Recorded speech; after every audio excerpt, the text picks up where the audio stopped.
Rowena Dooley asking Sol citizens to report for duty.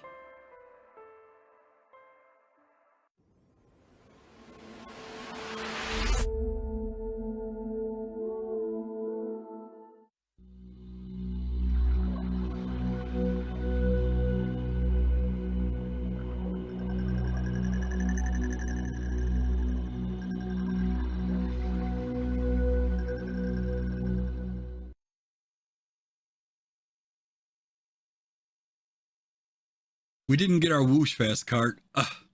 I knew there was going to be something, right? That wasn't going to go right. All right, here we go. Here's our whoosh. Here we go. Oh, okay. We didn't get our whoosh. I should have known there was going to be something. This is too good to be true. Welcome everybody to the Soul Citizens. I am GriffinGamingRPG, and we are back for another great week of conversation. And we is just me and he, Fastcart FC. How are you, man? I'm doing well. How are you, man? I'm doing okay. It has been one of those days. That's all I can say. The weather is warming up. I got to get my AC back in the window. I'm going to try to get some help to do that. But yeah, we'll see. Well, you brought up weather. It is not warm here. It was nice the other day. It is 50s, I think. Low 50s, 40s. And it rained today off and on all day. So it was not that great. Every time we think spring is coming, it flips back and goes back to some crazy, weird. Well, you know who to blame for that, right? Who's that? Not the gopher, not the greyhound. What's the thing called? Oh, the groundhog. Groundhog. Yeah, the groundhog. Not the blame. Okay. Phil. Yeah, Phil. Yeah, Pixity Phil or whatever his name is. Okay. Well, anyway, welcome everybody back to Soul Citizens. And as I said, today you've got Fastcart and me. And we're going to be talking about a subject. Thrakazog, thank you so much. I gotta always put the Z on that because I always say Thrakazog. Thracazogs, thank you for that subscription. We appreciate that. And just for that, you get one Whammer. How about that? I think Whammer. There's Whammer. Hey, thanks for the subscription. Thank you very much. Why is Whammer over there? He's supposed to be on the side. Anyway, I'm gonna move Whammer. I'm telling you, this is. Hey, at least he's not blocking somebody this time. Is true. Well, yeah, I guess right in between both. Anyway, we want to say shout outs to everybody who's here today. We see a lot of people in chat. Thank you guys so much for hanging out with us on a Sunday evening. Fastcart's already brought it up. He's brought the subject of weather. The name of this show is Whether or Not. We're going to be pulling from a lot of sources today. A lot of sources. CIG has talked about weather, then they go silent on weather. FC, we get excited, they show us something, and then nada, for a long period of time. And so we're going to talk a little bit about at least what we know, right? and well, at least the two of us are used to it because we've been in Backers for a long time. Some people who are new may not expect us to say, wait a minute, I talked about this a few months ago. Whatever happened to that thing? Very true, very true. So hopefully, for those of you who've never heard what CIG's statements are about weather and its impact in the game, hopefully we'll be able to share some of that with you. And some of you that are in chat have also been around for a while, and you guys have heard the things that CIG has said. So if there's something that we've forgotten, feel free to throw it in, because this has been a patchy subject, pardon the expression, since 2016. I mean, they talked about it before that, but 2016 was the first time we really got an example of weather in the game. And that's going to be one of the first examples that we kick off with, so that you guys can see how weather was introduced to us. And, one of the things about it is that, a lot of times, just last year, Fastcart, or a year before when Microtech got introduced, we started getting, we had these kind of fake 2D simulated clouds before. At R-Corp and Hurston and Microtech. And then CIG went on ahead and put out the full-blown, God, I'm having a brain fart. What do they call those clouds, y'all? Volumetric. Volumetric. Thank you. Volumetric clouds. I'm here for you, man. Thank you. I appreciate that. I appreciate it. It started out when we started getting the Lagrange points and everything, and then we started talking about atmosphere. And in a very short time, those clouds have continually improved. They're not the best. There are some games that people will say that have exceptional clouds in them. I know Microsoft Flight Simulator is one of them. Some of those people who play DCS have talked about the clouds in there, but CIG's getting there. They're getting better and better. So we're going to talk about that a little bit. And yeah, Thrakazog, our corp ain't there yet. Right now, it's just Microtech and Hurston that have benefited from clouds. But let's just say our corp is on its way. So yeah, let's kind of delve into this a little bit, FC, and kind of put some what I've titled Weather 101, I think is what I titled it. Weather 101. Let's talk about that a little bit. Excuse me again, everybody, for my voice just going in and out here. Let's see. Why did this change? That profile change? Give me 1 second here. That's the wrong button. That's the right button. Okay, let's see if this turns that off. Okay, beautiful. Okay, let's go to our Weather 101.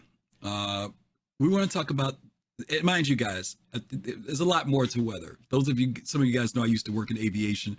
I know weather is much deeper than what I'm sharing. What I do want to share are basic things that I think we have to focus on or be thinking about when it comes to gameplay and what CIG has talked about with some confidence. There may be other aspects to weather that get introduced, but we're going to talk about right here what we know they have talked about or what they've already put into the game. And as we go through this show, Fastcart and I are going to be not only talking about what CIG has shared with us, but we're also going to be talking about suggested ideas, some ideas we've seen in other games, some suggestions of things we see in real life that we think might bring some interest to our gameplay when it comes to weather in Star Citizen. So let's talk about a couple factors here. Temperature, meaning heat and cold, and let's talk about wind in relation to speed and direction. FC, I'm going to go to you first. What you might remember about either of these topics that CIG may have raised in the past, or if you want me to kick it off, I will. But if there's anything you want to the only thing I remember is you gotta be prepared. You gotta have certain armor set. You got the one for the cold, and I can't remember the name unfortunately, and one for the heat.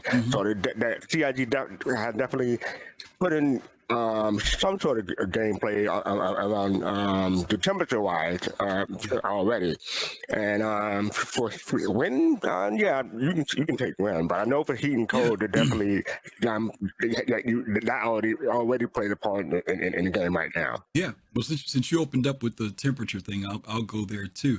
Yeah, we've got the two different hot and cold suits that we have, the Navikov and the. Y'all help me with the other one. I can't remember it right now. But we do have two suits that are designated for heat and cold Pembroke? right now. No. Pembroke. Yeah, the Pembroke. Yeah, thank you. Pembroke, okay. So you got it. We have two suits right now that are dedicated toward temperature in the game. But there's also clothing that's also geared for the game. Those of you who shop in Microtech, you guys know at Apparelli, they sell winter jackets, winter clothing, winter hoods, all the type of stuff that you can wear outside and not get as cold as quickly as if you're just in a flight suit or in armor. So they've introduced that on the player level, but CIG has also talked about temperature in relation to flight in ships. They've talked about heat and cold when it comes to I remember CIG saying this, and someone in chat might have a really good, yeah, Nova Cold and Perma Hot. I love that. Some of you guys might remember exactly what they said, but they talked about even if a ship is on a cold planet and it's sitting for a while, I think the statement was you won't be able to just start it up and take off. It almost is like it has to warm up a little bit. It'll be interesting to see what they do with that, because there could be pros and cons to that, right? If Fastcart, if you set up your little hab, like a certain person in a certain Star Wars series did at the end of their season, I won't say who. If you set up your little house and you've got your little ship sitting there, and maybe if your ship's been sitting there for a certain amount of time, maybe it's not that the ship will start, but maybe if you start your ship and take off immediately, maybe your components take damage because you needed to give it 30 seconds or a minute for your ship to fire up, right? It could be something as simple as that. Or if it's cold, maybe you got to take a flamethrower to it, like in an IST. Well, that was interesting. No, but you know what?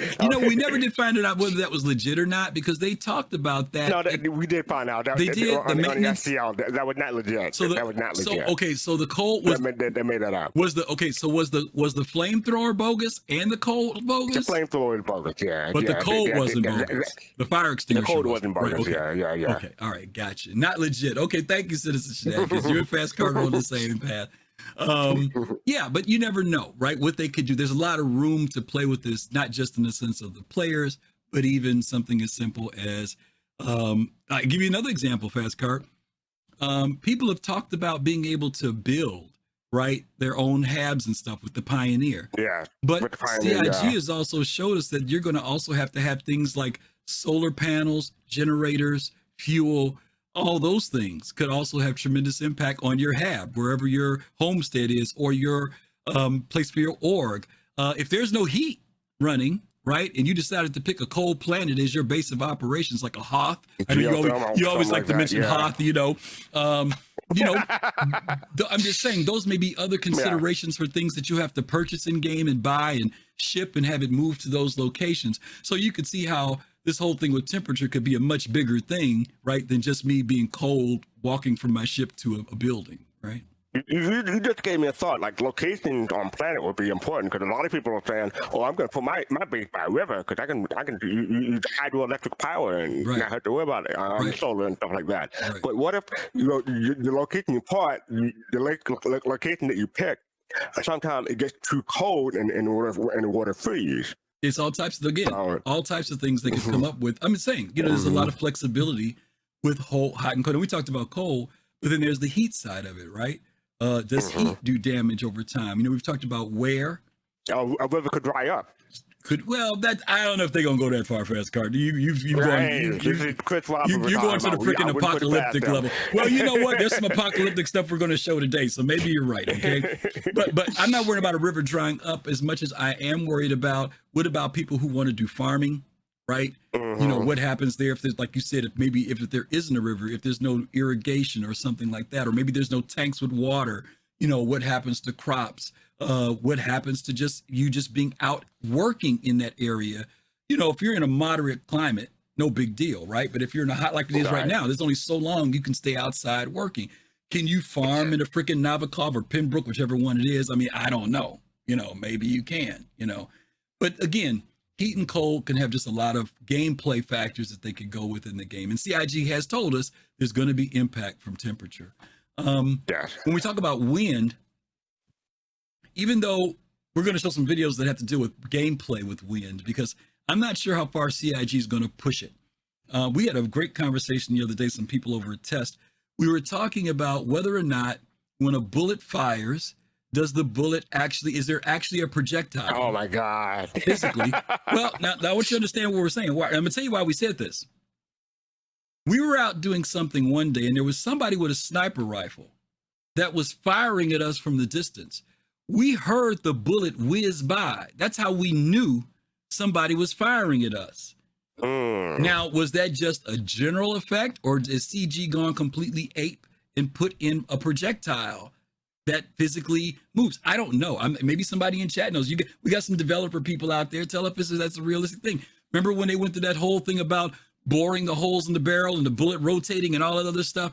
Yeah. I mean, I don't put it past Chris Roberts to physicalize a bullet. I don't put it past him. But I will say I remember that was the only thing that made me wonder. Was I remember that sniper person shooting and us hearing the bullet, it whizzed by on my left side. And then we heard another one, and we realized somebody was shooting at us.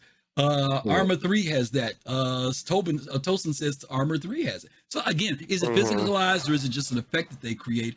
I don't know. All right, Tosin says he doesn't think SC does. Okay. I thought long ago that there was actually a physical round. I thought there was too, his Divine Shadow. I remember when they went to that whole thing about the barrel and inside and I honestly thought I remember them saying they were working on that. But again, now my question, reason why I raised that fastcart is because they did talk about when you're firing rifles with rounds compensating for things like wind. Is that going to be a thing, right? If you're playing the game, I don't know. It could be. Yeah, you know. They do get. We had a problem with wind flipping over ships and stuff like that. So I'm worried about that. I'm glad you said that because that was the next thing I was going to go to about wind. You know, we've had this whole thing right now. We know that ships and stuff weren't right, and the wind was blowing big shit. Like we were out with Fist in them one day, and it was blowing an M2 over. Right? It's like, yeah, okay, right. Okay, that's not. Hey, it's aerodynamic, so it could happen. Yeah, but mind you, we were standing there with no problem, right? But the ship blew over, right? So it's like, okay. We do know that things like wind are in there because of the people react to VTOLs. We know that there is certain winds, especially those of you who like flying into microtech, especially at night. Especially when there's a snowstorm going on, you really have to wrestle landing into one of those vertical hangars sometimes because the wind is blowing you around. I remember once going on to Hurston, right outside of the city, and I went into this one area, and it was I'd never seen this before, but there was a huge windstorm where, you know, I'm walking, my hand is going up in front of my face, you know, there's stuff flying by. What we really haven't seen a lot of is the impact on ships. Let me see what MT Stoner says. That was just a sound of a sniper shooting right next to you, but because of desync, they seem far away. Maybe, Stoner, you might be right. Maybe. You might be right. No telling. You might be right. You know, CIG has talked to us about this thing about when it comes to flying ships. We've heard people talk about how right now ships have the fake hovering, right? Where they can just kind of sit there and there's no impact. It's easy for ships to snipe people and wipe people out because they really aren't wrestling with wind or turbulence or anything like that. CIG has said, yeah, it's coming. Don't worry. That's going to be a factor, right? But one of the things that, you know, me working in aviation, there are some basics to flight that deal with a lot of things about wind speed and direction. One of them is just something as simple as taking off, right? There's an awareness of which direction the wind is coming from, right? If you're taking off and you want to lift off, if you want to get as much lift as possible, sure, you can generate it with engines, but obviously you want the aircraft to work with you. So knowing what direction the wind is in helps you get greater lift. Or if you're trying to get somewhere fast and you happen to know you have a tailwind, right? The wind's behind you, that you'll get someplace faster in atmosphere, right? There's a whole lot of variables involved with that. And then, you know, I've been on some of the moon's fastcart where the temperatures dive down to 120, 150 degrees, almost 200 degrees Celsius, right? It's cold, right? What happens when you start integrating things such as wind chill into that? You know what I mean? There's a lot of factors. There was that Star Citizen, you might have a video of it where you're talking about putting your hand up, but they're fogging up the helmet and everything like that. So that was when we talk about the different kinds of armor like that suit that you would need. But yeah, absolutely. So again, you know, that's why I said, as simple as temperature and wind may sound, we could also see where CIG could expand this way further. There's a lot of room to play with as to what level of realism they want to bring in. We do know that they want to introduce these things into the game. Taking off at Hurston, you know, for example, there could be certain places where if you can land, you're lucky. I'm talking about from a survivability standpoint. Oh, yeah. There could be places that if you land, you're lucky from a financial standpoint, right? That, you know, it's difficult to get in there, right? It could be because of any weather factors. It doesn't have to be wind speed. It could be storms. It could be whatever it is. It could be the environment, right? It could be if you've got a planet that is all ammonia, based atmosphere, right? Or maybe the atmosphere, radiation or corrosive, right? You know, where you can only be there for so long. There's a whole lot of things that they could introduce in, right? Based on weather that will determine whether some place is worth going to, right? Or even is it worth building there, right? Is it worth mining there? A whole lot of factors that we haven't seen even slightly introduced. You know, people a lot of times worry about, well, they say this particular moon is barren. Yeah, but maybe there's some other reason to be there. We just don't know yet because CIG is still filling in those dots, okay? So anyway, okay, we wanted to do that basics of weather stuff with you guys just so we could go over that and just play with that a little bit. Yeah, high gravity could be a factor, Commander, but we're going to keep it related to weather versus weather right now. The other stuff. But yeah, we could talk about gravity and weather in relation to CIG introducing ships like the SRV, right? Where they've talked about you may need to have a ship like the SRV to assist with getting a bigger ship off the planet. And maybe it's because of not only gravity, but the winds are very difficult and you need stability. there's a lot of stuff that they could do, right? A lot of areas they could play with. But any place I'm thinking about landing my BME, I'm gonna check to see whether or not I could take off without needing help. So yeah, I'll be paying attention to that when I get my BMM. Yeah, that's going to be interesting to think about for anybody's big ship. You know, any large ship's going to have to pay attention to that type of information, that type of data before you land somewhere, you know, which is important. Kivion says, does making this game more and more complex going to make the game more and more prone to bugs? You know, there's certain aspects, Kivion, that could be yes to that and no. And the reason why I'm saying that is that weather's not new in games. So we're not necessarily reinventing the wheel. We are implementing the wheel because, you know, some of the stuff that we're going to show you guys today, you know, hopefully that'll spark some ideas for what CIG could do. They could come up with stuff that we never even heard of before. It doesn't have to be whether we're familiar with. It could be some strange stuff that they just make up. I don't know. But let me put it to you this way. They're not coming up with weather now. Whether it's been done. It's on the, you know what I mean? That's been in the blueprints. It's just when does it get implemented? And we've seen it slowly getting implemented into the game. So, and I'm glad you said that, because what we're going to do is take you back to the first time we as a community got our first real example of weather. Fastcart, do you remember when it was? Of course you do, because you got the sheet in front of you. When was the first time we got introduced to weather? Well, I had to click on it, so I don't actually have it in front of me. But oh, you don't? Oh, okay. Well, never mind. I'll just go ahead and bring it in. All right, there we go. All right. Oh yeah. Okay, now I remember. Yeah. Some of you guys may remember that we were introduced to weather in the piece that CIG did. We'll drop the link in for you guys. I'll do it. Of Lear 3. Now, we've talked about Lear 3 before in the past, Fastcart, because Lear 3 is notorious for the sandworm, right? Sandworm. Yeah. And for about everybody's waiting for that. About 3-4 years, everybody kept saying, yeah, they showed us the sandworm and they haven't given it to us yet. Well, once again, we're going to announce it, guys. The sandworm is on Lear 3. Lear 3. Lear, the system Lear. We do not have the Lear system. So no sandworms, okay? That was just letting you know what was going to be out there. But there are no Lears. There's no worms in Stanton and Pyro and all that other good stuff, okay? So let's jump into this a little bit. We're going to show you guys the video, and then we're going to show you how CIG did it. So let's take a look at it.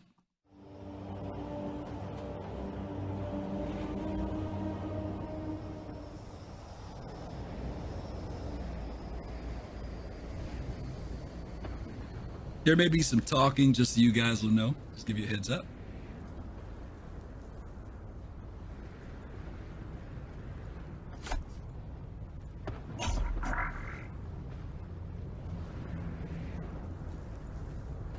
And what he's doing right now is he's trying to hurry up and get inside before that sandstorm gets to him.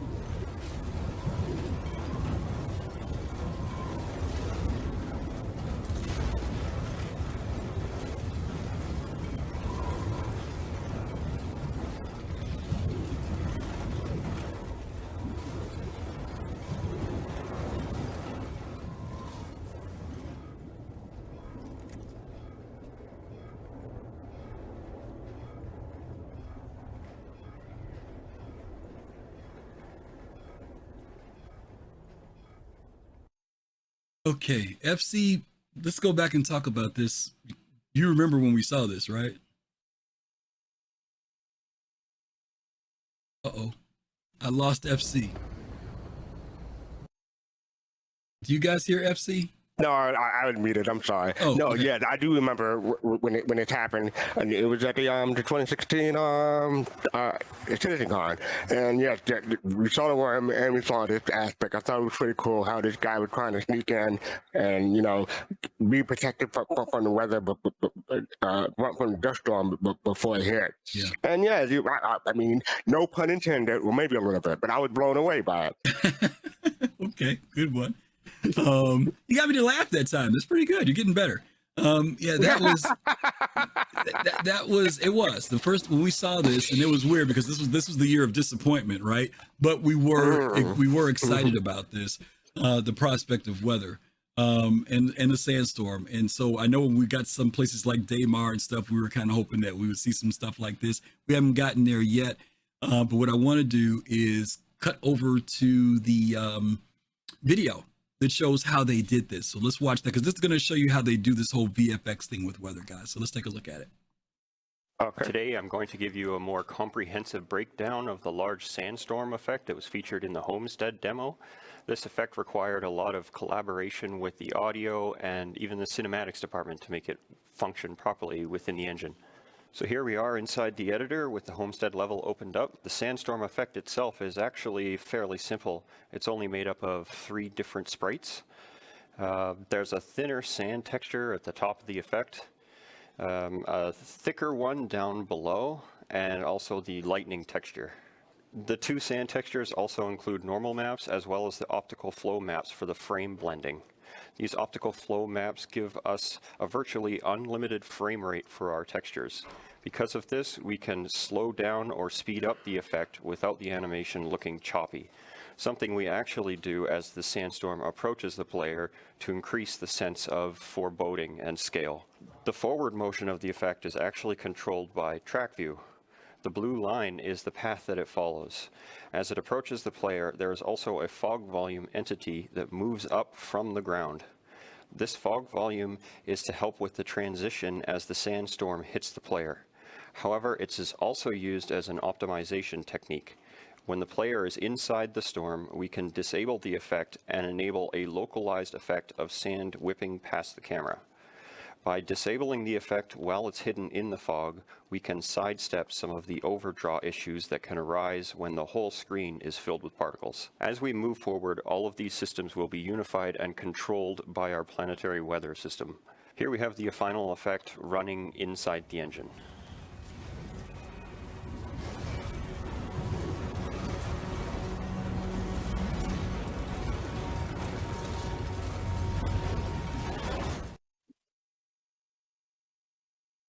Very, very cool stuff there.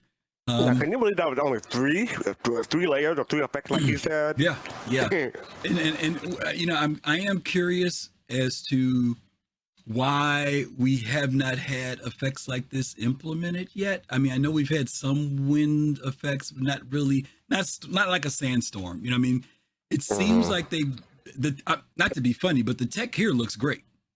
I mean, I'm satisfied with this tech. It ain't gotta be much better than this. It looks pretty good. That final shot they showed was very convincing to me. You know, are they saving? Go ahead. If I would have guessed, that would be good. I guess it's the problem between just having this single, well, not single, but this effect compared to having people running around and everything and not being affected by it. Maybe that's what's there's a blocker somewhere. And that might be the other side of the coin. You know, what type of effects are we seeing happening to us as players when we see this, right? I mean, he ran in that building, and I mean, in that, you know, the disabled javelin where he ran in and got protection. Technically, he still would, where he was standing, or he or she was standing, they still would have got jacked up, you know, where they were standing.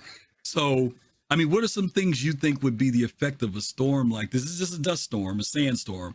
So what would you like to see gameplay-wise if something like this rolled in?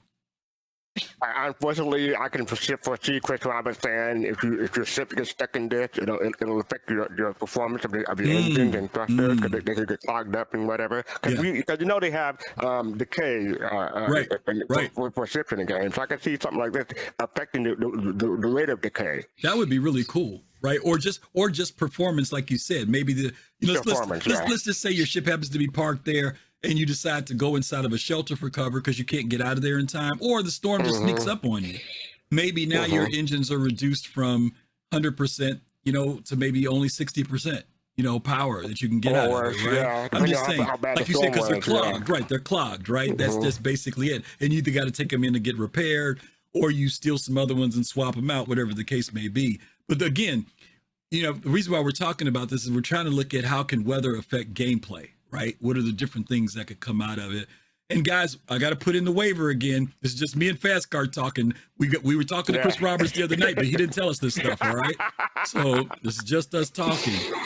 But we didn't give enough money for the banquet meal. That's what happened. So we didn't get the good info. Exactly. But yeah, when you see the final effect on this, which to me, as I said a second ago, is convincing. I'm going to go to the very end here where he shows the final effect. And to me, this is convincing. Oh, the other thing I like about this fastcart, the lightning. Yes. It just brings so much more terror to this thing, as this thing is approaching, and even seeing the bounce off the clouds, that is just really, really, really good. Just go ahead and say it. It makes it more immersion. Immersion. Yeah, we gotta get the immersion word in, right? The word.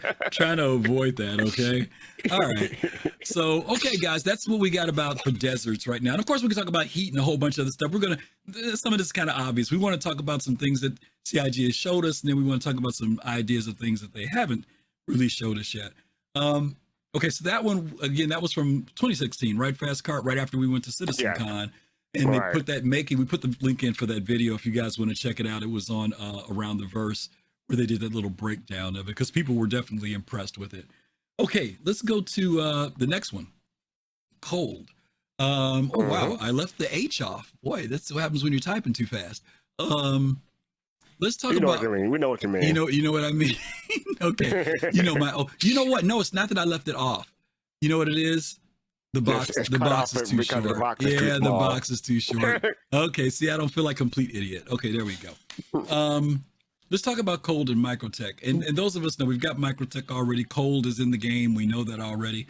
But I want to go back to the first time that CIG showed us it being introduced and them talking about it. Now, mind you, I chopped these videos up a little bit, gang. So if the video seems like the subjects are jumping a little bit, it's only because I didn't want to show the whole 30-minute video. I just need to get enough of it to give you the experience. So let's talk about how serious they want Cold to be in the game. Yes. And it's a lot more than just that, but it's non-lethal takedowns. You'll be able to fight to knock people out. Get into fisticuffs. There's a whole sort of different levels of punch, left, right, block, left, right. It's all actually physically made. So we've grabbed something kind of warm, but we're not really ready to it. We've actually stashed a getaway environment suit. And Richard Trier, I want to bring up to the stage. So Richard's the lead designer on our actor feature team, and I'd like him to talk a little about what is happening right here. Wind speed, humidity, and it basically amalgamates all of that into what you're seeing on the HUD at the moment, which is the apparent temperature. So the apparent temperature actually comes in and is part of our player status system. And the player status system is where you start to feel these environments, and the actual environments start to play into the gameplay. So you can see here that actually the physicalized wind, he's actually leaning into the wind, he's putting his hand up to try and shield himself, but he's not wearing the correct attire. So he's not wearing the correct equipment, because he's just basically grabbed the clothes and jumped outside. And as you can see, it's really cold. So he's starting to shiver. On the bottom side here, it is. Yeah, it's like... There was snow accumulation on the jacket that he wore. You notice, if you go back and look at what it was when he got it and what it is now. And with that, accumulation is meant to be for things like snow, rain, dust, dirt, and that's something that we're looking to have in 3.9. And so that, you really that depends on the biome, basically your environment. So, yes. And it'll build up over time. So we better get a warm suit on, because otherwise we're going to essentially pass out and then die. This suit is actually cold, so hopefully when Glenn puts it on, you'll see actually that it's actually frosted, so you can see your actor's actually shivering here as he's putting it on. And this suit is the Caldera suit that we revealed in the character archetype talk, and this is an environment suit that's built for these extreme climates. He's really cold. He's really cold. And as your suit kicks in, this suit has an operating range that can actually survive these temperatures. So yeah, and if we go, and you'll see it now, because the same effects that we saw on the windshield, you definitely see. Yeah. So think of it like your car. So visor, you're going to see, because it's a big winter storm, snow, slush that's warm in here as it's going out though.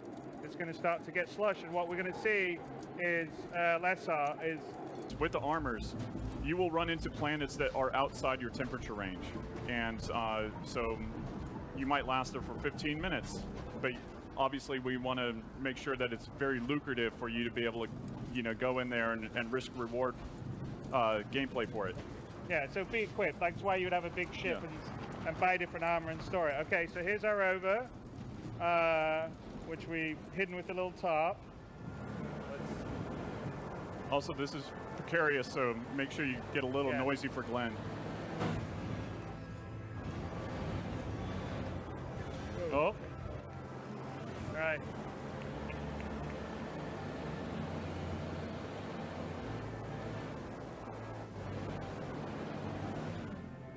Oh. You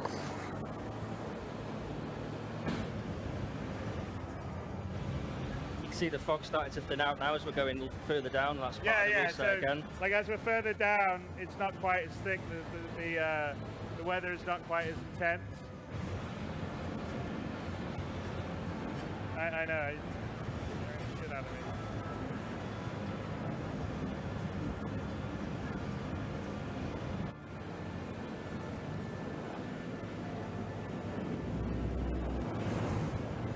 Show off, Glenn. Hey.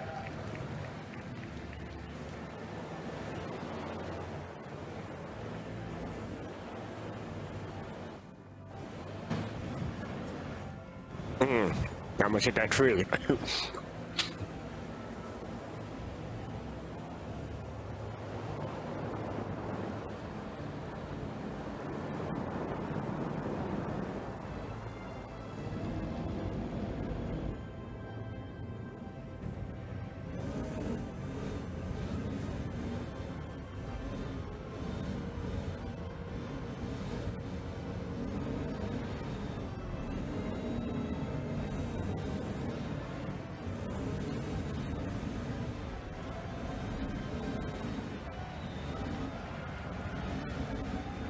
And the crowd goes wild.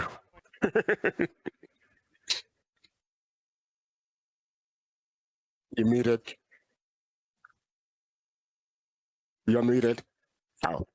Yeah, I was going to say, as HDS said, this was back in the Gib Carrick days, right? Everybody wanted to Carrick. Everybody was really excited about this. You know, let's talk about this a little bit. There are aspects of this that have been implemented. Probably 80% of this is implemented. Some of you, I don't know if you ever experienced this, where when you're out in the weather, you throw your hand up because the weather gets bad enough. That actually is in game. Some of you never walk out in the bad weather, so you've never seen it. You may not think it's there, but the game does do that in game. You also do get the shivers. You do start to freeze as you're outside. Your suit does start to build up ice on it as you get outside. Your mask starts to fog up. You can see the clothing. He put on the winter jacket there that you get at Microtech. That starts to build up.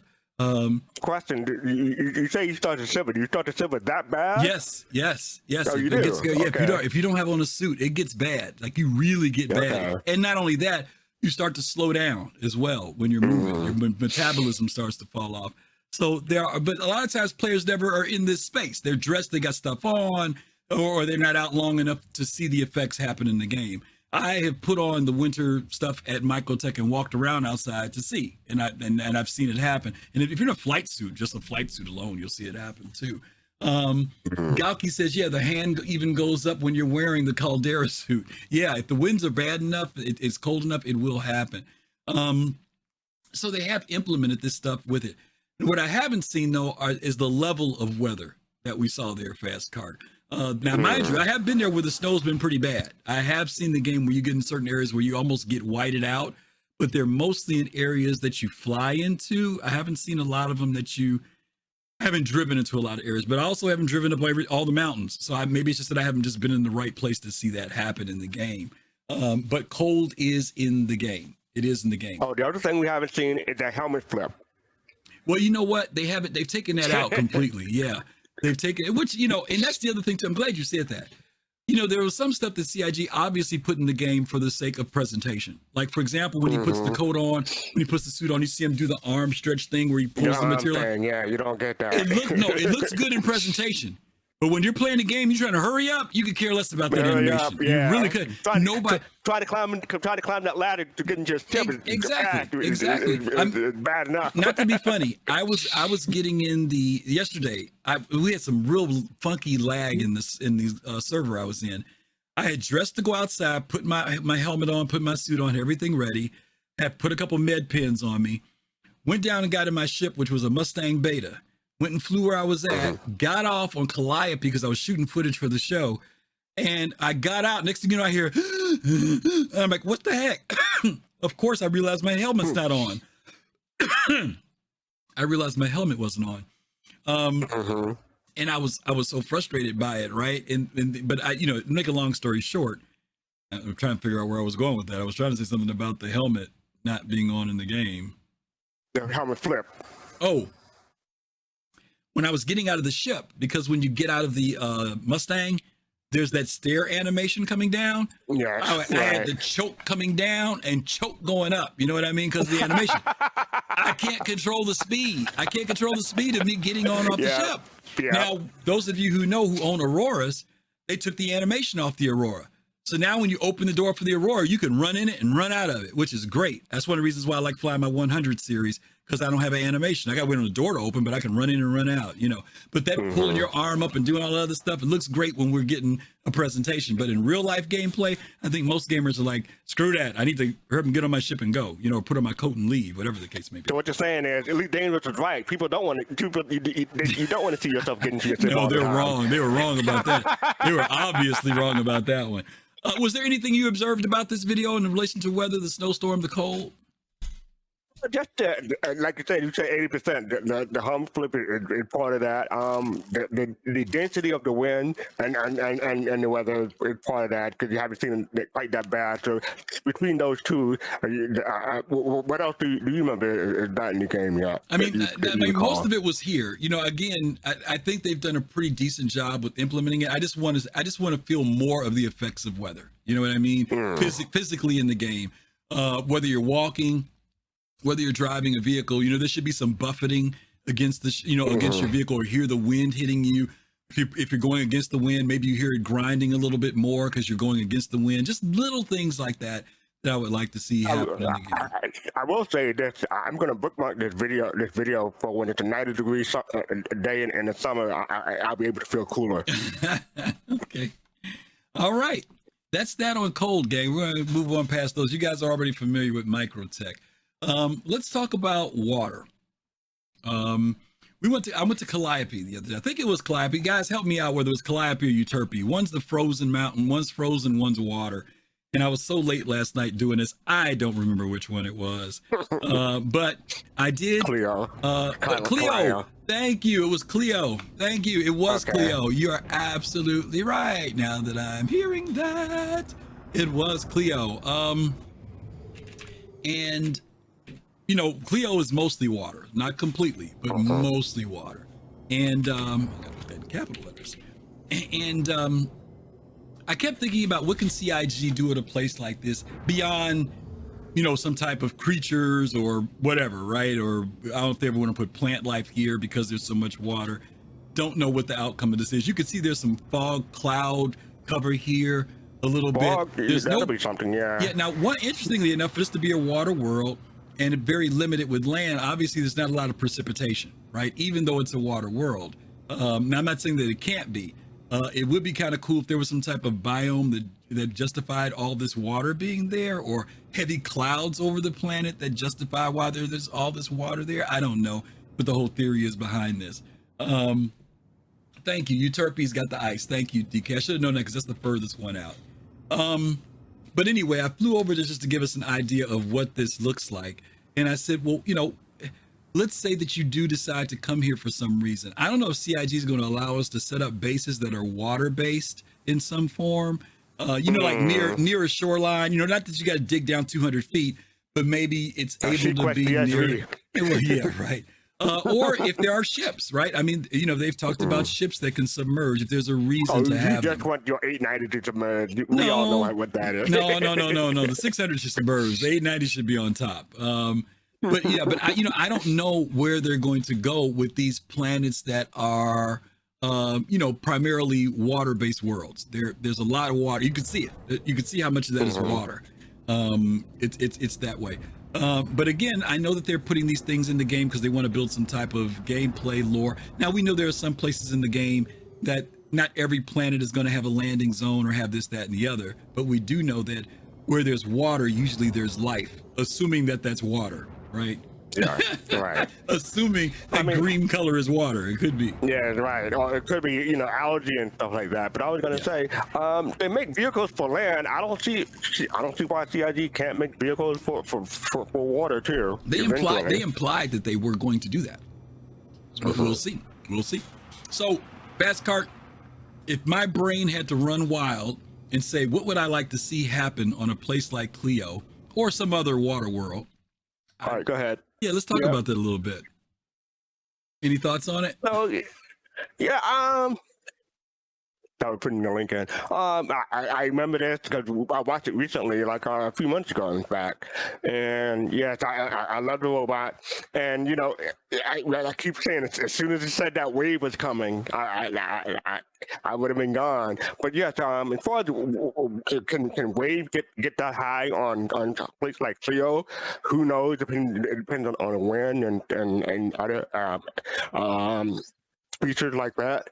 So I could see wave getting sort of high, but I don't see it getting that high in Star Citizen, but who knows? Yeah, I wouldn't say in Star Citizen. I think, like you said, we're just kind of go for the idea of a place that could have some type of danger. This is an example of what I was talking about when I said there are some places that you land at where it might be valuable. You know what I mean? If you can actually get there and get away with doing something, but the risk is very high to go there. Now, they were going there for a rescue mission to get information, but imagine if that planet was someplace where underneath that, let's say the depth of that water is that depth, right? But you're able to do some type of mining there, right? But you got to be aware of the fact that there could be some type of tectonic thing that happens where a tidal wave gets created, right? And you better be prepared to get out, That's the other thing. They talk about earthquakes in the game, haven't they? I don't know. I think they have, but it's been a while. So that's another thing. It's not really. It's kind of sort of weather adjacent, but there are earthquakes and stuff like that, causing tidal waves. Yeah. I mean, this is Chris Roberts. I wouldn't put it past him, like I said. Yeah. By the way, if anybody was watching on YouTube and you've came over, please accept my apologies. I was hoping that this wouldn't run long enough to cut it off, and I made it just about long enough, and it was a little too long. So we're sorry that we lost you over there on YouTube. But we'll put the video up later without the segment in it later. Again, this was just the tension built through this, which was really great, but there was also the effect of the ship getting hit, a whole lot of stuff that happened here. We know that in our ships right now, if the ship gets rocked, you get thrown across. They've implemented that into the game. I would love to see that weather effects do that to our ships when we get jostled around, you know what I mean? Not just because someone's piloting the ship. One thing, even though it's 930 years in the future, ships that are designed for space are not necessarily also be able to handle the sea depth because different pressures and stuff like that. Yeah. Because so just because you have a sturdy ship, well armored and stuff like that, it may be suitable for space, but not necessarily the ocean depth. So you gotta be careful with that. Yeah. Mad Style says in lore, Helios 2. Tangaroa is exactly this scene. There's even concept drawings of it. So there you go. There's something like that already in game that they're looking for. So we'll see if CIG pulls it off, gang. But definitely another reason to be afraid of don't go in the water, right? Other than sharks. Okay? That's another reason. Okay. All right. Let's talk about our next category, heat. Well, we're going to be getting chopped off. I'm telling you, we're going to be getting cut off like crazy because these are a lot of movie clips that I'm going to be showing. So I'm just letting you know now. So enjoy it while it's live, guys, because once it goes on recording, they're going to be chopping this stuff up, okay? Some of you guys know that CIG in lore has mentioned volcanic areas. And In fact, Pyro 3 originally was supposed to be a volcanic planet. Right. It was going to have lava and all this other stuff. You know, our good friend Colossal was looking forward to it with his Sith self because he thought it was going to be like Mustafar. But as you guys know, Pyro 3 has changed now. It's much more habitable. But CIG has said that because they're working on the tech for rivers, that they're also looking at tech for things like lava flows and things of that nature. Okay. So let's take a quick look at a clip here. Some of you guys will remember this one. Oh, okay. Yeah, I did see that one. That was when Yellowstone went up. Yeah. The idea of volcanic eruptions or planets that maybe just they themselves are just volcanic planets, right? Where they're just, like I said, like a Mustafar, consistently with lava flows. Obviously, there could be some mineral-rich reasons to go places like that, but obviously danger, heat being one of them, right? Dangers of eruptions. Eruptions are pretty bad. You know, especially if they're just weird, spontaneous eruptions, and they can always make it. You know, the higher risk, right? Going to certain areas, you can maybe gain greater reward, but you're taking a chance. And speaking of gameplay, I can see maybe CIG down the line, not immediately, but maybe putting like an app on a mobile glass that would detect or warn you of this kind of stuff. I mean, anything is possible, but you know, whether or not they're implemented, that's another thing. Yeah.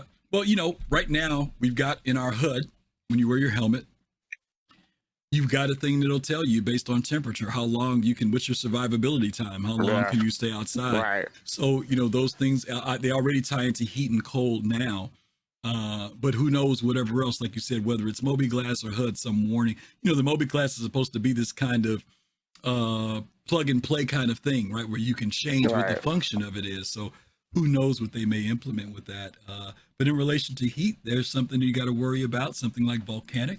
Here's another one that we have to worry about. Meteoric. I think I've played this one twice, but it's been a while. Yeah, meteoric storms, right? Possibilities there. We already know that being in places like Pyro, which we'll talk about later, there's already some type of celestial events that happen there. But what happens if you happen to be in a planet, you set up your base, but that planet also happens to be not so far away from an asteroid belt? Maybe there are occasional things that happen with collisions. I don't know, you know, some type of weird thing that happens. I mean, this is based around the movie Armageddon, but still, you know, maybe there are just some places that are a little bit more dangerous to decide to lay your head down at versus other places. I mean, I can imagine, like, you know, you got your base all set up, took you, I want to say, like a month to get everything perfect. And then just when you least expect something like this happens, and I don't know if there probably won't be any kind of warning or anything like that, but this will be the worst kind of 30K. Yeah, be way worse. Yeah. We wouldn't want this here. This is like a straight nuclear blast. You don't want anything to hit like that big. That just obliterates the planet, right? But you know, I hope that CIG does find ways to implement things like this. You know, I do. I hope that little surprises in the game. I don't know, man.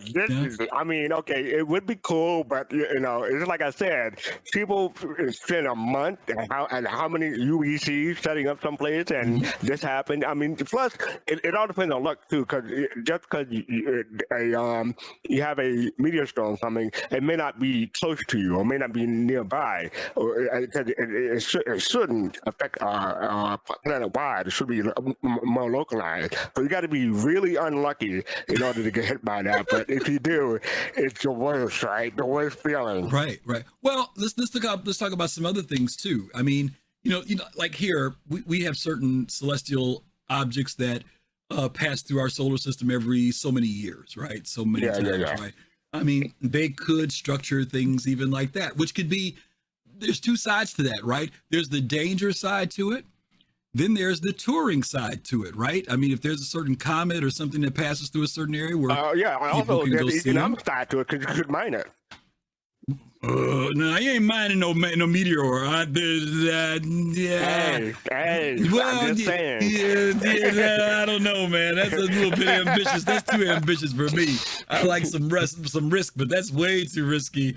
But but I was saying is that like if there are things that we know pass through the system at a certain time frame, right? Like right now, Halley's Comet comes out. People know it's coming to go out and look at it, right? And there could be a meteor shower, something like that happens where people do the same thing. But I just thought it was interesting for these two areas to worry about in game. Volcanic, meteoric type of events would be kind of an interesting thing to look at. Let's go to this next one, electromagnetic. Now, this one, I don't think it's wide enough again. Yeah, there we go. Thank you, sir. There you go. Electromagnetic lightning. Now, lightning is not uncommon. But I started looking around for what were some more unique types of lightning that I thought would be different. Fist and Pops and Colossal and I, we played a game called Icarus, right? Icarus is a space survival game. And you play this game, it's a lot of fun, right? I think Jade played it with us for a while. Gigi played it for a while. But this is the thing. Black Sky Legion, all Black folks, Sky Legion was in it. So, but here's the kicker, right? Here's the kicker. They have storms that pop up, right? And sometimes it'll say light rain, sometimes it'll say moderate rain, and then sometimes they'll say thunderstorms, right? And you get these little icons that come up. And when it's a thunderstorm, dude, you are first of all trying to find shelter. Okay. And the thunderstorms not only bring thunder, they bring lightning. And because you're in a wilderness setting most of the time, because you want to be in like a neutral biome, that also means there are trees and stuff. These lightning strikes come down and man, they will hit the trees in the forest and set the whole freaking forest on fire. Or they can hit a house and just set a house on fire. You haven't got to that part yet. Sometimes it's not the forest, they hit your house and you are trying to put your house out, right? So to see something like that, I mean, when you see it happen in the game, it is so cool. I mean, it really is, and some of us have seen it happen and see it destroy, hours and hours of labor. Sometimes you're lucky enough that you can put it out and salvage and save most of your stuff.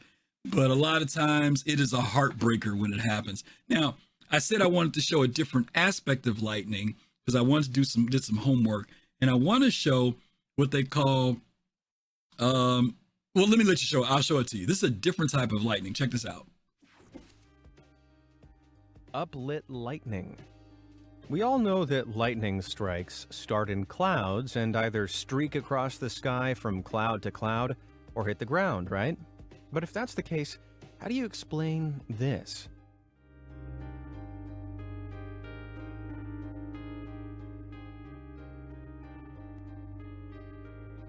No, you're not going insane. The lightning spidered up from the ground.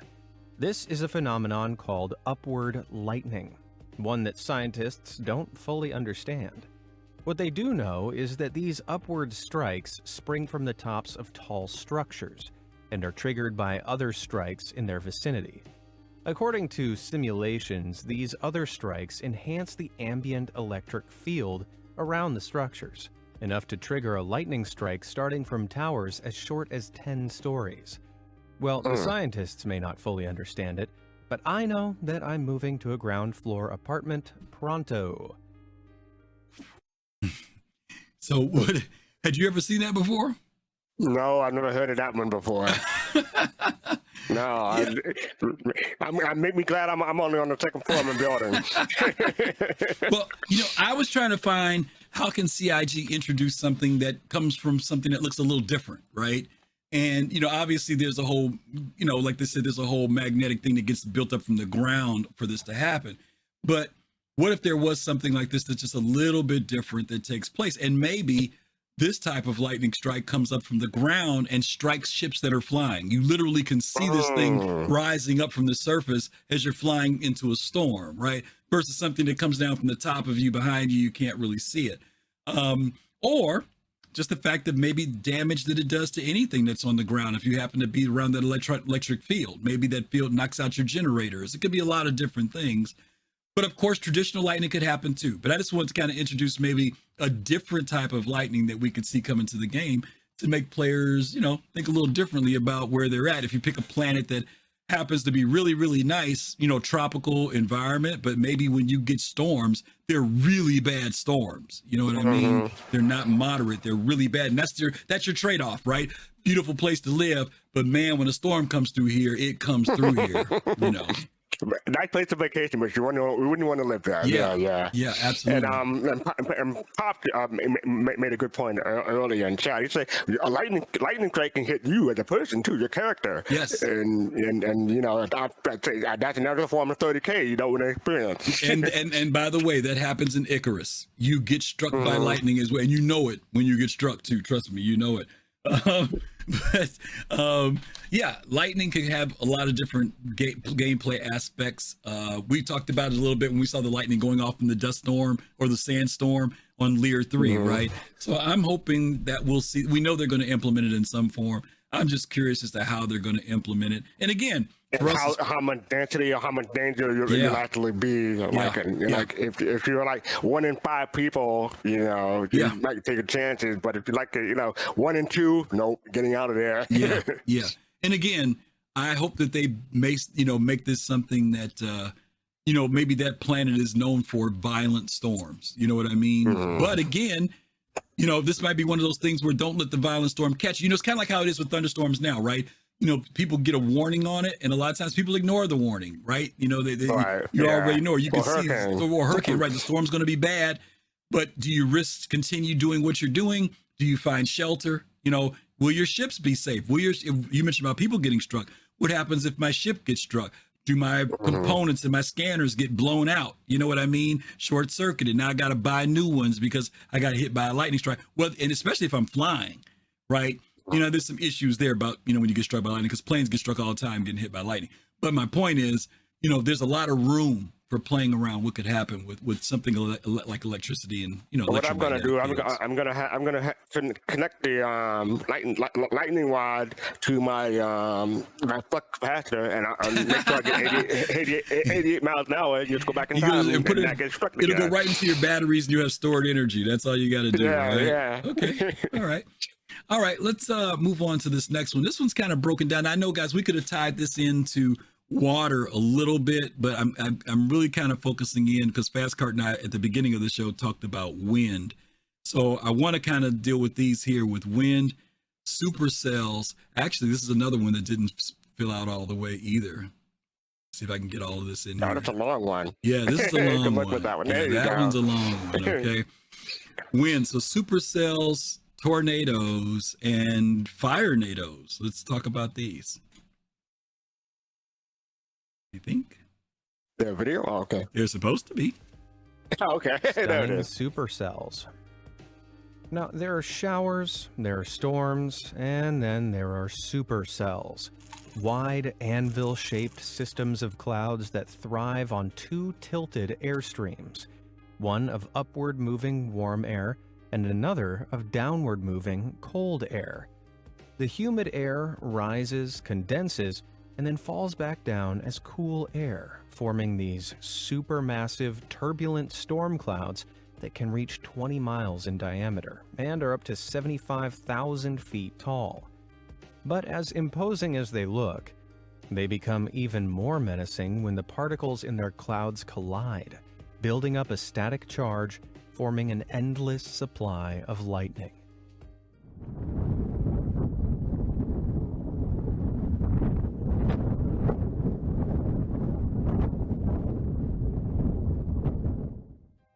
Not sure whether I should be afraid or in awe.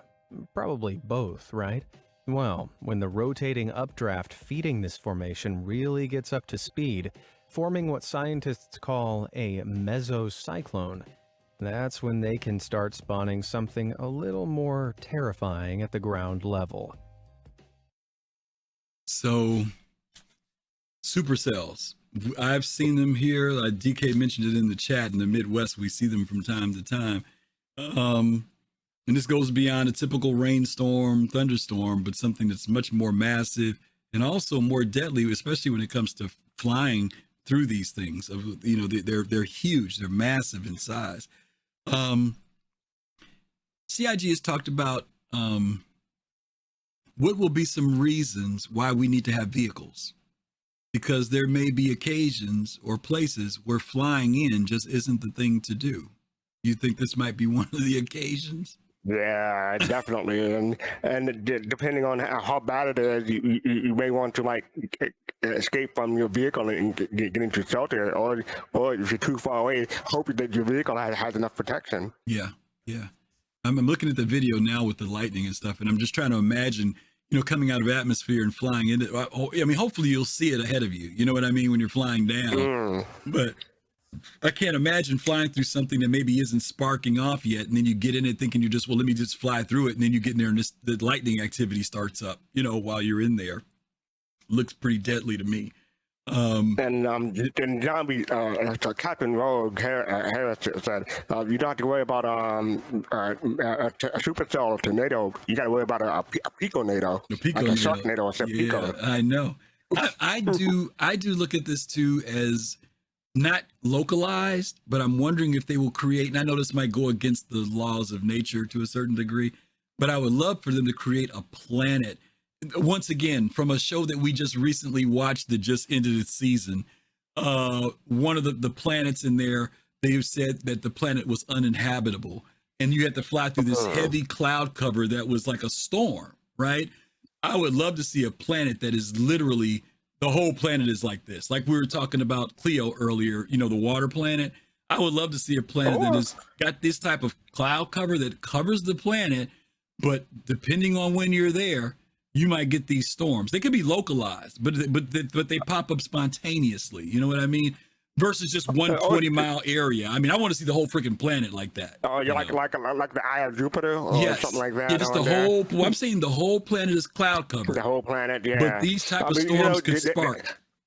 In the Lone Star Citizen, there's a bunch of stories about failed terraforming, and this could be the result of one of those projects. That would be a cool idea. Yeah, that would be a cool idea as well. Yeah. Okay, well, that's that. That's one type of windstorm that we'll talk about. Let's look at another one.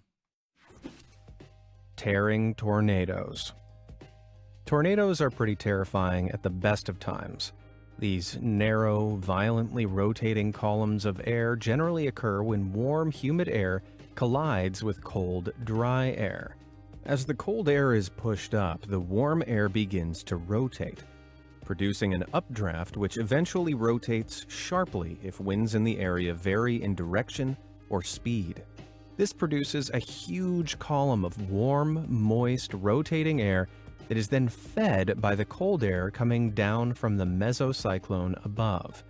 Depending on its size and strength, this funnel system can whip around at speeds exceeding 200 miles per hour, ripping up anything and everything in their path. Imagine the horror, then, that Mary Fan felt back in 2021 as she was driving along when, all of a sudden, a fast-moving tornado tore across Interstate 10 in Texas less than 100 feet from her car.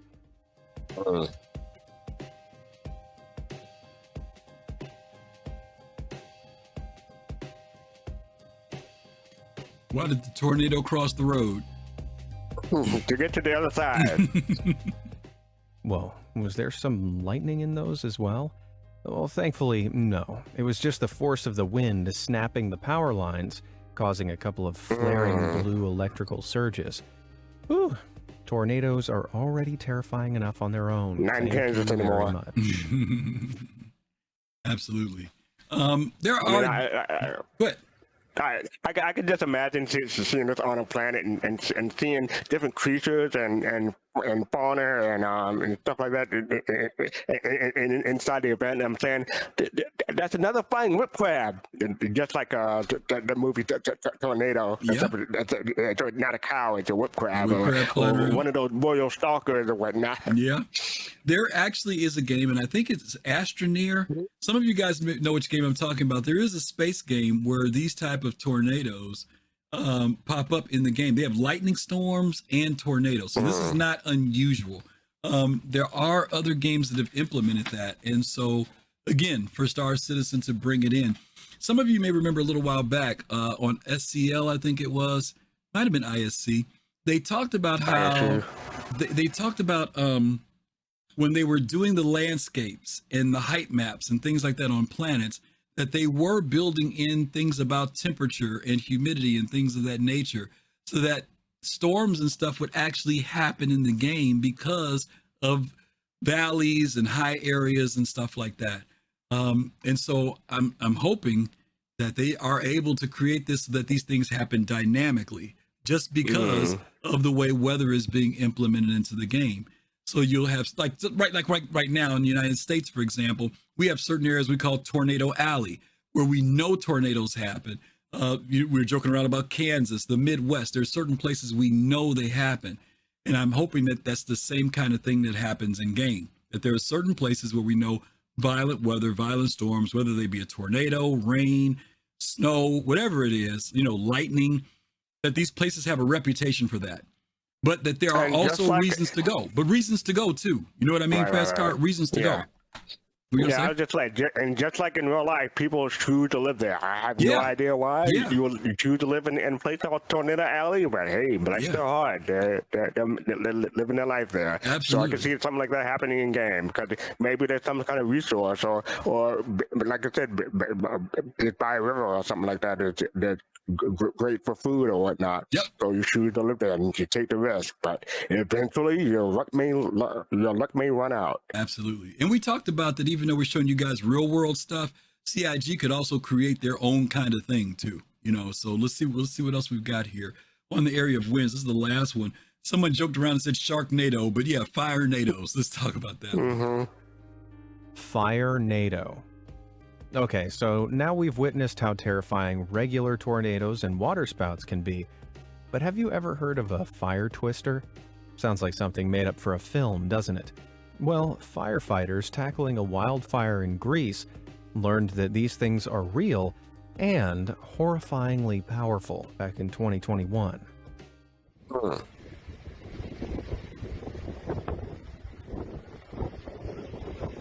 Why are you just standing around? Run!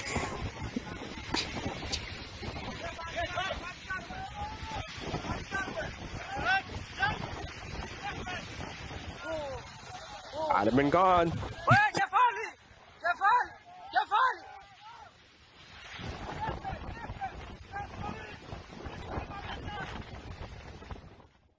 Whoa, that was close. Like being a firefighter wasn't a tough enough job already. Just like fair weather waterspouts, fire twisters form from the ground up, but are triggered when the hot and fast rising air is combined with turbulent wind conditions. This draws the smoke and hot air upwards into a funnel, often dragging a whirl of flame up with it. Luckily, most fire whirls are small, ranging from 33 to 164 feet tall. And while they can reach a scorching 2,000 degrees Fahrenheit, most die out quickly. Most, that is. Some, like this one caught on tape on Kangaroo Island, Australia back in 2020, can get so strong that they're able to move away from the base of the fire.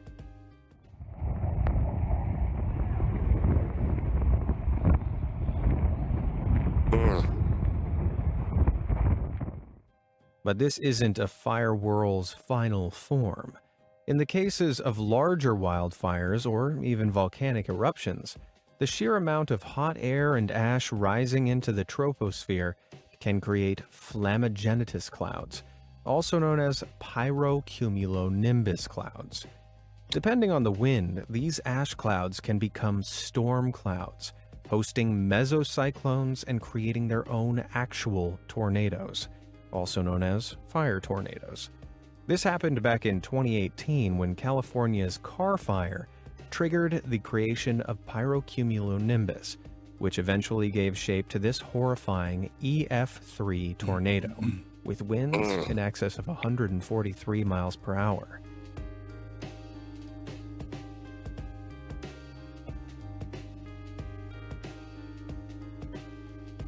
when you said the names of those More than 1,000 conditions. feet in diameter, this was one of the largest and deadliest fire tornadoes ever recorded on camera.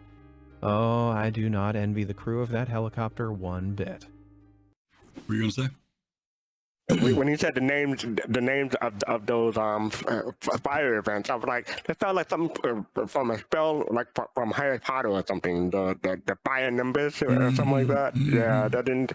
It sounded like something someone made up, but I guess it's a real thing. It's a real thing. Pyro numbers, yeah. Yeah, and again, you know, you can see where CIG could use this. And I know you talked about earlier about when we were talking about the tornadoes, and you mentioned we were talking about the destruction of people's habs, right? You know, again, risk versus reward. Is it worth building somewhere, right? Is it worth landing somewhere? There's also an economy side to this, right? I mean, if you build there and your place gets destroyed and you're aware of it, right? You just do it. That's the risk you took, but it also gives gameplay for you to go back and now rebuild, right? Or do something differently, right? So there's other dynamics to settling some places that are maybe, you know, more volatile, not so safe. As long as you're aware, right, that this is the risk I'm taking to be here, risk right? versus reward, yeah. And it doesn't have to be a hab. It could be just landing your ship there. It could be just something as simple as that. I like the idea of different things like this happening just spontaneously, dynamically in the game, in certain places, not everywhere, right? But that's some pretty scary stuff when you look at it. And I think his divine shadow was someone made me snort. He said, whenever you notice the fastcart has already left, it's already too late for you. Yep, I agree. I'll be gone, and you better come with me. Otherwise, may not end well for you. Put it that way. Yeah, Dex. Yeah, to answer your question, yes, Microtech does have snowstorms. They're not to the level of what we're talking about. There are some that happen where the visibility drops pretty good, where there is some wind effect in the game, but all the mechanics aren't in place. And what I mean by that is that the ships aren't necessarily responding completely the way they would in bad weather. The weather is not completely the way it should be. There's just some elements of it there in the game. So yeah, basically, if you get stuck Blizzard, out there, you have a chance of getting back to safety. Yeah, Dex, earlier we showed a video when we first got started that CIG showed us at Microtech where he was literally going down a mountainside and it was blizzard-like conditions. You could barely see out the front window. Winds were very high, things of that nature. And some of that is in the game right now, but we're just talking about how can weather per se affect our gameplay? You know, how will we have to, as players, have to deal with weather once CIG starts to bring some of these elements in. Now, some of the stuff we're showing is not what CIG has said. We just have some things that we're saying, hey, what if they were to do this type of stuff in game as ideas? We mentioned that earlier too, that fastcart and I are just kind of, here's some real world stuff. Will we see things like this in the game? So that's kind of why we're like showing I said, I really do hope that maybe like a failed terraform planet may have some weather effects like this, because you know that's part what makes it unsuccessful. Absolutely. Okay, let's talk about this one here because this subject has come up. This is another one that goes way back to 2017, 18. 16? When did we? When did we first see the vertical slice? That was 2017. Yeah, I'm looking at it. It's 5 years ago. So 2017. 2017. December 2017. 2017, we saw the vertical slice. So we're going to talk about celestial stuff. Now, this isn't necessarily weather, y'all, but Jade, I know you're going to get on me for this one. But we want to talk about things that we can honestly relate to, and these two in particular, we want to address. And one of them is the coil. Some of you guys remember when they showed us the coil in the vertical slice for Squadron 42. And even though we haven't seen the effects of a location like the coil, there are some effects that we probably can figure will happen from it. So we're going to show you a little clip from that video. Okay, here we go.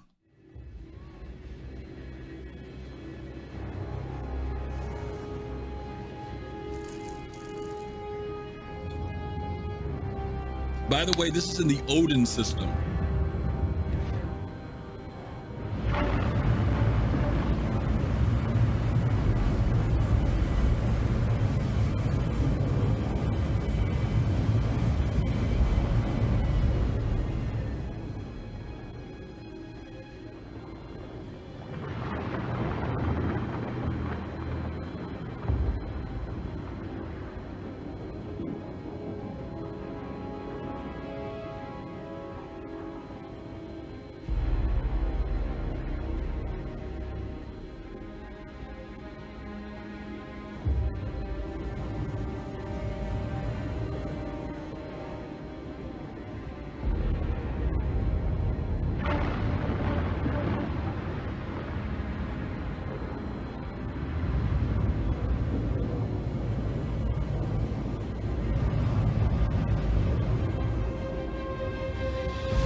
just gotta say the sound in this thing is awesome.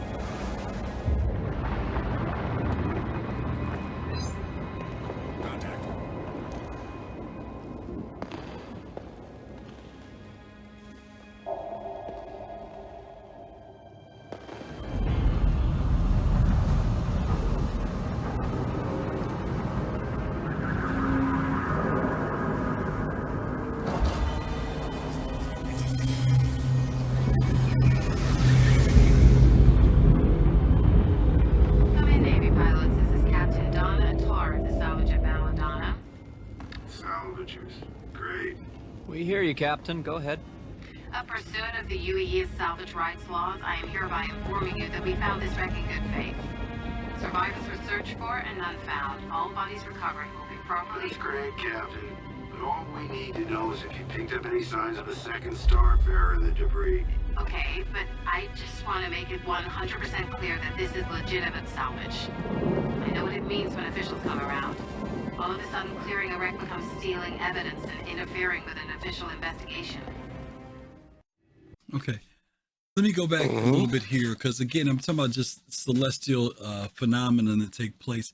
Matter of fact, I think Jade's here. Yeah, Jade, what do we want to call this type of stuff where we're dealing with nebula, electrical charges, static charge? What is that? Would that fall into? I know it's not weather in the sense of it, but what would be the right term for that?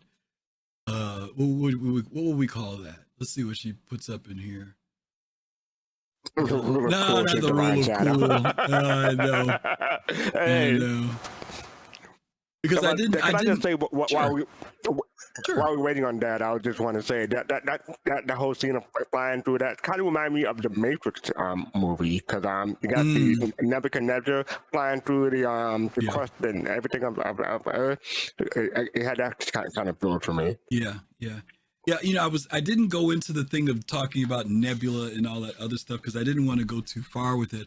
But I did want to talk about, let's see, the right term for that, if it was to come up with a real life equivalent. Protoplanetary disk. Protoplanetary disk. Now, I'm not referring to the coil. I'm referring to the activity, and whether the activity would really happen or not. I'm talking about like the lightning and the nebula. It's just a nebula itself. What is that? What would that be called? Because it's not phenomenon. I can't think of. I mean, technically it is a phenomenon, but yeah. But no, there's another term for it. Have a name for it? Yeah, there's another term for stuff like that, like the electrical charges and things like that. Molecular cloud. Molecular cloud. Yeah, and I guess, again, I'm just trying to cross-reference something for things that we need to be aware of when we're traveling through them and their impact on our ships. There's two of them that we're going to focus on here. One of them is the coil. Because obviously there's going to be I would think there's some danger other than slamming into the rock or something in here. But obviously, Pop says call it hell. Yeah, I agree. I agree. Things that we have to be concerned about now. And I would think that the static charges, electrical charges we're seeing are things that you have to be aware of and careful of, that obviously you may take damage or something like that if you go into risky areas like this. The other one that we looked at, did you want to say something about the coil, fastcart, before we look at the solar flares? I mean, like you're talking about risk versus reward. That person, the pilot in here, is going in for legitimate salvage. So maybe there's something worthwhile to go in and explore this kind of phenomenon. But yeah, if you find out that all hands were lost on a certain ship, and you know what they're carrying, you gotta say, oh, it might be worth going in there trying to get it out, or say, oh, you may lose your life in the attempt. You never know. Yeah, or maybe it's just not worth it, because I think the ship they were salvaging was a starfarer. So what was the reason why the starfarer was in there? Who knows, right? It could have been a part of a fleet trying to pass through whatever, and it got struck by one of those electric fields. Who knows, right? Yeah. But this is something to think about as far as those dangers and things. The other thing is this. With my cutter out of commission, I've stowed away in the extra large hold of this MISC Freelancer Max. I should be through the Stanton jump point, and I've landed at a nearby rest stop. Ready? Freedom!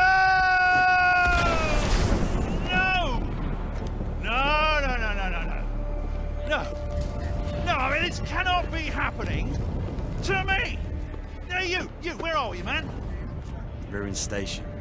You mean I'm still in Pyro? signals? Yeah, I still can't believe you managed to find me by tracking my transmissions. Whoa, crap! Not again!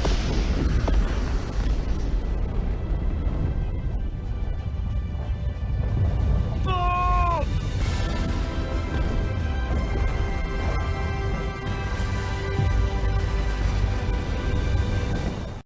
Okay, and we saw this happen to Jax a couple of times. He lost his cutter due to, I guess, what we thought was a solar flare, and then again here with Jimmy when they're flying.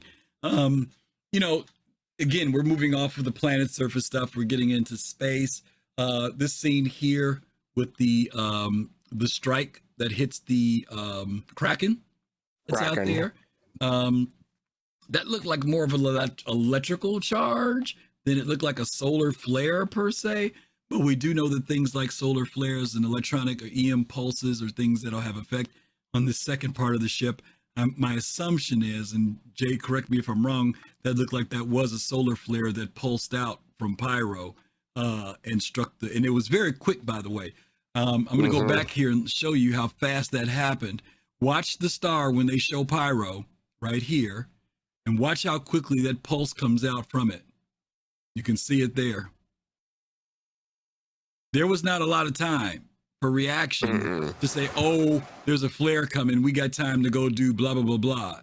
That is not what they're showing us. They're showing us something that happens very quickly and disables the ship. Yeah, you gotta be real close to that in real life. But, you know, this is a game, so they can make it do however they want. Well, but yeah. Let me ask you a question. You know, let's talk about proximity, right? What does proximity mean? Proximity could mean destruction. It could mean significant damage, minor damage. I'm not sure if there's a radiation factor. Science folks in the chat, let me know. Is there a radiation factor from a solar flare?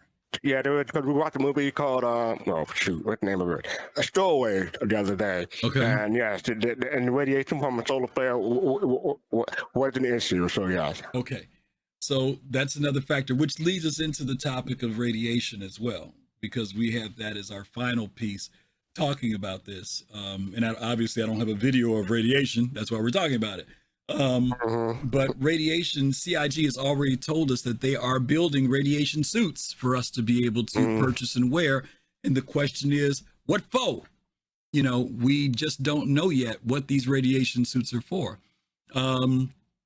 Is a radiation suit fast cart for me to be able to be in a system or walking on a moon or a planet in Pyro so that if a flare goes off, I can survive it? Is the radiation suit for if I'm doing engineering and I'm doing salvage on a ship and maybe the nuclear, or not the nuclear, but the engine or something is putting off some type of weird radiation thing? I don't know how many different areas, but we do know that radiation is going to be a thing, right, in the game. Does the Banu ship run off of something with radiation? Y'all got weird engines over there. Is that or anything radiation? Not that I know of. Not that I know of. It's just a regular engine with it, souped up from Banu. But yeah, I mean, I'm looking forward. Not looking forward. Well, yes, I am looking forward to seeing the different types of suits that CIG is going to put out for radiation. I mean, you can't have a suit that does everything, right? You can't have a suit that lets you do too cold, too hot, and radiation all in one. So you have to separate it and pick your poison, as they say. So it depends on where you are and what you expect it to happen. But something like Pyro and the coil, not the coil, the ruin station, we want to save the radiation suit, definitely, in my opinion, from what we know so far. Yeah. Okay. All righty.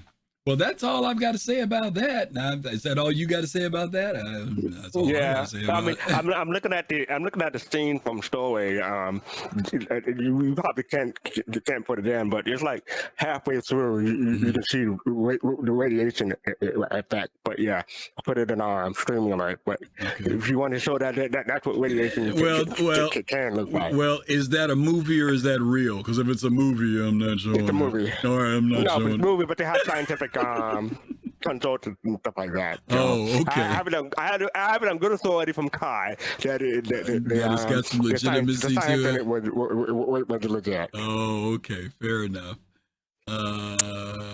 Stowaway. All right. God, everything's wanting to pop up. But anyway, let's go ahead and hit some questions. Why don't you hit those for me? Okay, I'll look it up. Hold on, give me a moment. Here it is. Silly question from Pot and Space. Do you think SC will name a storm after fastcart? Yes, in my opinion. I think they will name a storm after me, called Bad Jokes. But yeah, we'll see it. Pot and Space. Do you know if there can be a storm in the nebula? I think we already answered that. Yes, because I mean it's not really a storm in the nebula, but it's a phenomenon that's already occurring, or it's, continually occurring. Okay. Right. All right. Another one from Pops.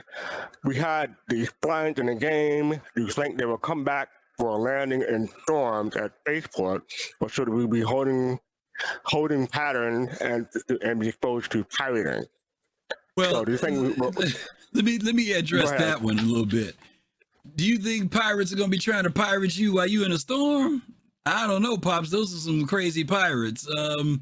Have you seen some of the stuff that some Somali pirates do? No. Did you? No. We ain't talking about Somali pirates. We're talking about being in a storm, trying to pirate a ship that's in the air flying, waiting to land at a spaceport. I'm not so sure.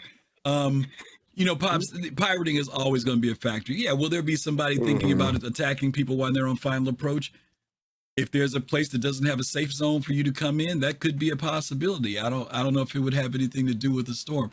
Splines, CIG has talked about splines.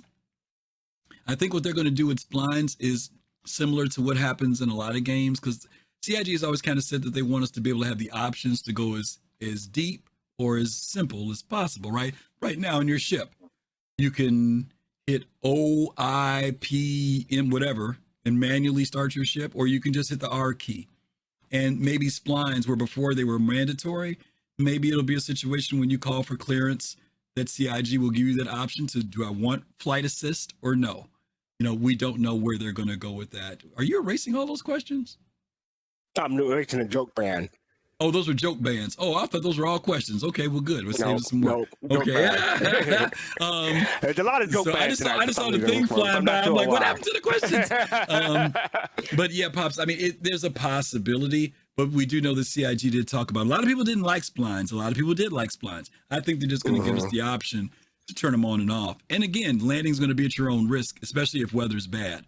You might just decide to land someplace else, which, matter of fact, Fastcart, remember when they first showed us that Lear 3 video? He couldn't land near the thing, so he had to land on a pad.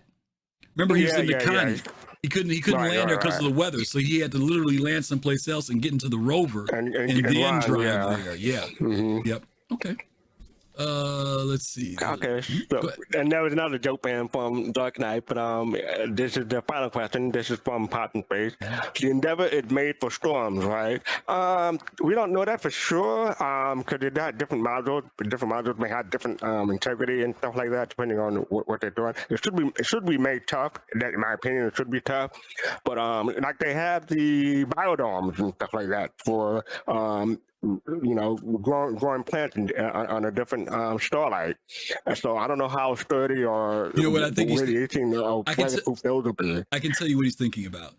In the lore, two things about the lore. One of the things that we don't have in the game is that MISC ships are both made by MISC and Geontech, and they're supposed to be very heavily armored. What the lore says about the Endeavor is that the Endeavor is designed to be able to withstand a meteor shower. It's supposed to be able to take a lot of punishment. I forgot about that. So when you talk about, what can it sustain as far as weather, they're just trying to letting you know that that ship can take a pounding, right? If you're out doing scientific, whatever it is, and something like that were to happen, the ship is supposed to have a greater possibility of survivability in game. Now, again, we don't know what that armor is going to look like for MISC ships, because a lot of people don't know. And they may look at MISC and say, these ships don't look that great, or I'm tired of looking at all that chrome. But there are a lot of people who will say, if I'm going to do something, like if I want to take an Odyssey out and do exploration over a Carrack, If it means that Odyssey can take greater punishment because of the armor when I'm going into some area of space where I have to worry about that, I might take my Odyssey just because I know it can deal with it, where the Carrack may be in a different space. So don't let, again, this is why we want you guys to, and it's so difficult, Fastcart, because I have guys sometimes in our org who buy ships based on look. You know what I mean? Yeah, look, and not really depends on what it may what be, the what intent it is supposed to be, right? What it's supposed to be. All I know is that it holds more cargo. That's the reason why they bought the ship. No, you just don't. So you really need to look at what is the purpose of the ship, its original purpose. And I'm not saying you can't hybrid it into something else.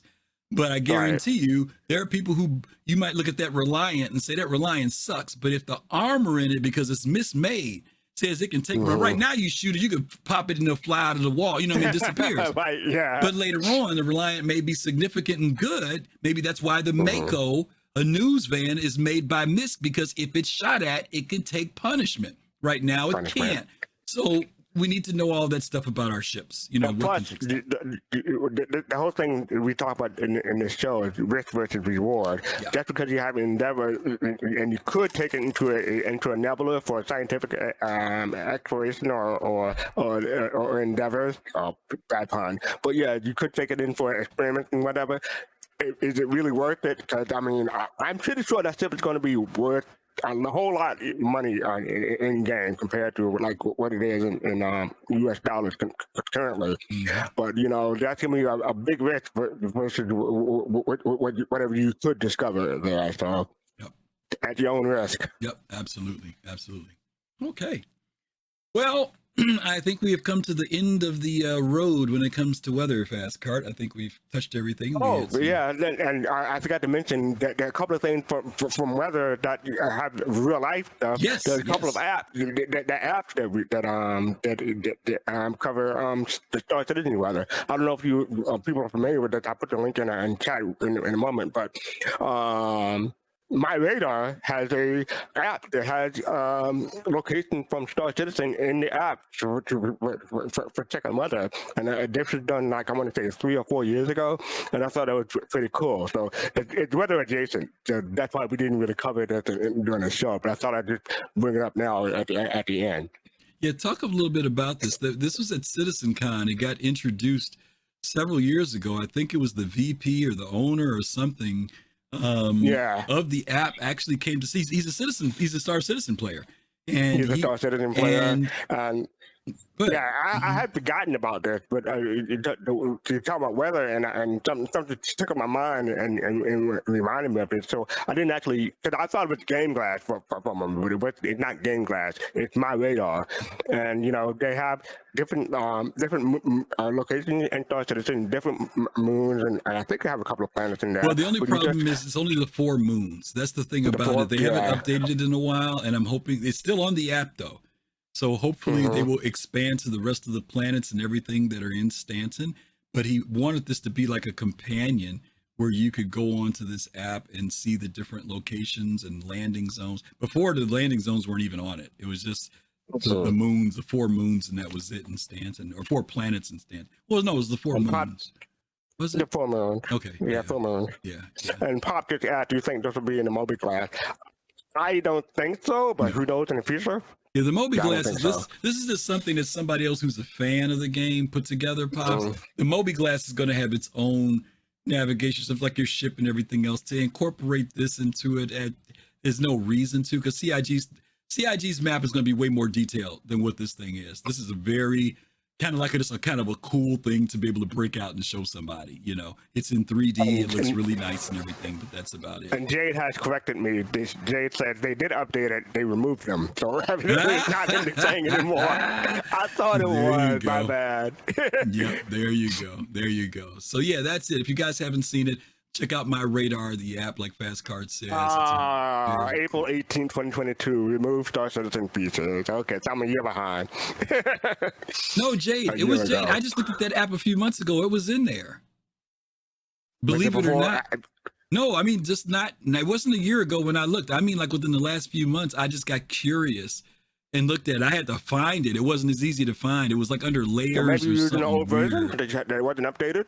I don't remember now. I just know I looked at it. I know I've looked at it since that date. Unless I'm getting old and crazy, which there's a possibility of that. There is a great possibility I'm getting old and crazy. But yeah, that's it. Okay. Listen, as you guys know, we have our merchandise. If you guys want to check out some of the Soul Citizens merchandise, their links are in our wherever they're on Twitch. They're on YouTube. If you guys are interested in supporting us with the merch, we always appreciate when you guys style with some of our stuff. Hopefully some of you guys will wear some of this when we come to CitizenCon this year, and you'll be able to catch up with me and Fastcart, and we'll get to see you styling in our wonderful and the player haters. And the and the player haters, yeah, because the player haters showed up. Fastcart, I hate to say it, I'm usually on my game. I am my life has been busy recently, so I do not have a flyer together for next week's show. Okay, you want me to talk about Soul Talk? Well, we're going to talk about 2, and then I'll talk about the third one, but I just don't have any graphics because I have not done the graphics for next month. Oh, right. So go ahead, you can talk about Soul Talk. Yeah, Soul Talk is on Thursday, 9 p.m. Eastern, 1 a.m. UTC. Convert that to your local time zone, please. But that's where we talk Star Citizen and members of the community. We cover ISC, STL, or Star Citizen Live and inside Star Citizen. And we cover different cinemas and whatever else is going on during that week. And people come in, we have fun. It's a roundtable discussion. Please join in and come talk Star Citizen with us. Absolutely. You want to do voices? I'll do voices if you can look up who we're going to raid. Thank you guys. Oh, shoot. Okay. Yeah, no problem. And Saturday, 3 p.m. Eastern time is Soul Voices. That's our one-on-one where you get to come in and talk with me. And sometimes have a special guest on with us. We talk about things that are going on in Spectrum and Reddit in the gaming industry that are focused around Star Citizen. Of course, have a lot of fun with that. Always a great time. We always appreciate when you guys join both Fastcart and when you join me for our conversation. So hopefully you guys will be able to do it. Next week, our next show is going to be, and I have to look, I want to make sure I say the title correctly. I was just looking it up because just now. Yeah, I'm going to say the title wrong. I know what it's about, but I don't want to say the title wrong.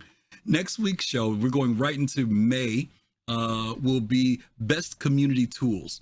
As you guys know, there are a lot of people in the community who have put together third-party websites with a lot of great stuff. Everything from where to buy the best weapons, how to trick out your ships, how to create your own fleet, all this great stuff. Next week, we want to be able to review some of those for you. Some of the tools, wiki tools, all types of stuff that's out there that you as a player can access to get information, to have a better gaming experience, while CIG is still pulling things together. So we're going to be covering that on next Sunday. Make sure I get the date, the 7th. Best Community Tools, okay? And hopefully you guys will be able to join us for that show next week, okay? Other than that, I think we're done, Fastcart, unless you got something else. Nope, I'm good. I have a rate target. I'll put it in Discord. I don't even know who that is, but that's who we're going to go with because that's who you put in. I have no clue. Alrighty. Well, listen, we are going to send you guys over to... What, you said Splin Shepherd? I've never heard that name before. Yes, Splin Shepherd. All right. We're going to raid Splin Shepherd. When you guys get over with Splin Shepherd, let them know that you came over from the Soul Citizens. If you like what you see, of course, follow them. And again, thank you for everyone who subscribed, who followed, who liked, who gave bits. We really appreciate you guys. Hope you guys have a great week. We're going into May. We're looking forward to seeing you guys next month as we prepare to go into Invictus. Keep hanging in there with 318.2. Fastcart, thank you very much, as always. Thank you. And thank everyone who removed the joke ban from me. I appreciate it. Unbanned me. I appreciate that. The host with the most. All right, guys. Thank you guys so much. As always, take care, stay safe. Peace, love, and soul. We'll see you soon. Take care.